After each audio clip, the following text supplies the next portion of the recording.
musician and music educator, I love to learn new ways to help my students discover their own paths. And there's always so much to learn. In the first week of July, I booked in some professional development for myself. If you missed the short videos, here's a quick recap of what I got up to. On Thursday night, I went to a Festival of Voices discussion panel, Conversations with Composers. It was held upstairs in the Salamanca Arts Centre in the beautiful Long Gallery space.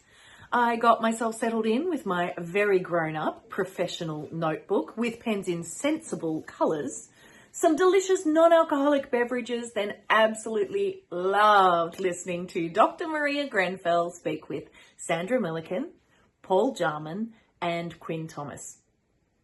It was really inspiring and affirming, getting to connect with other creative music makers, hearing their stories and starting to feel like part of the music community again.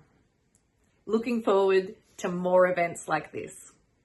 Saturday morning was crisp and cold in Hobart, so I rugged up well for my ferry trip from Bellarive Quay over the river to Brook Street Pier. From here, I walked through Salamanca Market, but had plenty of time to grab a hot chocolate before another fantastic Festival of Voices event. This workshop run by Australian musician and educator Jen Lush was called Words First, all about setting poetry to music. Jen showed us a setting she'd made of Tasmanian poet Esther Ottaway's Blazer. Gorgeous words and gorgeous music. Then we workshopped ideas as a group and I was so lucky. Lady of Shalott was chosen randomly as the first experiment. The group came up with something totally different than I had previously, so it was really refreshing and also gave me concrete steps to approach Project Shalott going forward. I left feeling confident, inspired and so grateful. Sunday morning at the Hedberg, bright and chilly, I went to an AMEB event where we got to go through the new Bastian all-in-one books with Lisa Bastian herself. The Ian Potter Recital Hall was such a lovely venue for us all to gather, listen to Lisa's lovely piano playing, watch some snippets of students in action and discuss piano pedagogy practices. The books filled with piano music, theory and oral checkpoints, practical advice, great pieces and beautiful artwork. Makes it a lot of fun for teachers and students alike.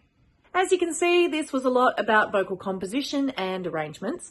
And then I switched over to piano teacher vibes. Also, after the Bastian piano session, we had an overview of the AMEB theory syllabus, which has new grade 6 books coming out any minute now. But by that stage, I was out of space to record anything for you, and that last sentence really covered most of it anyway. The conversation with composers and the Words First workshop was exactly what I needed to tip me over from planning to actually composing and arranging the pieces. I started with the obvious, easier tasks first, building momentum, and that has kept my motivation levels for the project really high. Project Shalott is my main focus at the moment and will be for the next few months at least.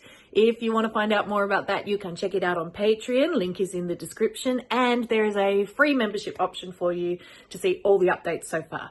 I've deliberately taken a couple of days off, but made solid progress every work day.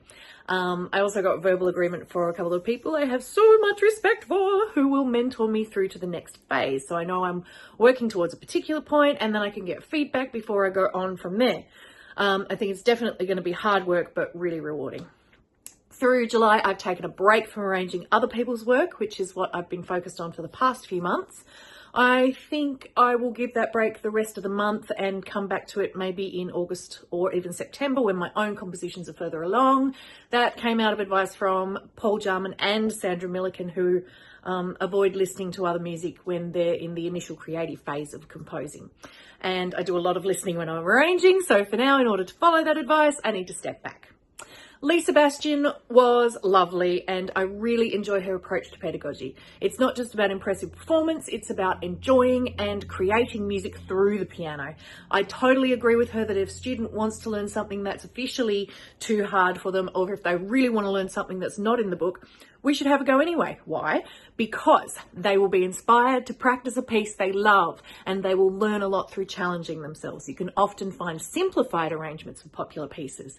And if it does end up being way too hard, it opens up the conversation about technical skills like scale work or etudes and studies. It's been a minute since I got to talk pedagogy practices with anyone, and I had forgotten how much I love doing that. Such a good vibe, and I want to spend more time connecting with my fellow music teachers from here on in.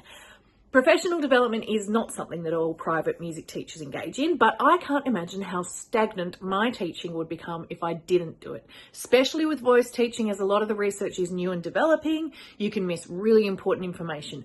We've all been on the receiving end of teachers who think they know everything, and it's not much fun. I don't want to be like that.